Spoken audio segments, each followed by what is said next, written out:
The Young Prince and the Mountain of Fear. Chapter 1. The Fearful Young Prince. Once upon a time in a great kingdom, there was a young prince named Prince Athithan. He was the son of a mighty king, yet he had a problem that troubled everyone in the palace. He was afraid of everything. The sound of thunder, the darkness, even his own shadow filled him with fear. The king and queen tried many ways to help the young prince, but he remained terrified of the world around him. One day, an old woman in the palace suggested that the prince embark on a journey to the Mountain of Fear. It was said that whoever could climb to the very top of the mountain would never be afraid of anything again. Chapter 2. The Journey to the Mountain of Fear. Though he was scared, the prince longed to change. Gathering his courage, Prince Athithan decided to set out on the journey. Along the way, he encountered many obstacles. The Bridge of Winds, a narrow suspension bridge that swayed dangerously in the wind. He feared falling, but when he gathered his courage and stepped forward, he eventually made it across. The Cave of Shadows.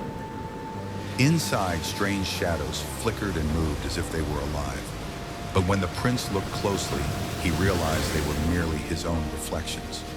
With this understanding, he walked through unharmed. The Valley of Whispers. A place filled with eerie whispers that murmured, "You cannot do it. You will fail." But the prince chose to ignore them and pressed on. Chapter 3. Confronting the Dragon of Fear. When the prince finally reached the mountain's peak, he came face to face with the Dragon of Fear, a massive, terrifying beast with a thunderous roar. But instead of attacking, the dragon spoke. "I exist in the heart of all people. You will never be able to get rid of me." Instead of running away, the prince bravely asked, "If you are fear itself, then what should I do?" The dragon smiled and replied, "Accept that fear is a part of you, but never let it control you." Chapter 4. The Return as a Brave King.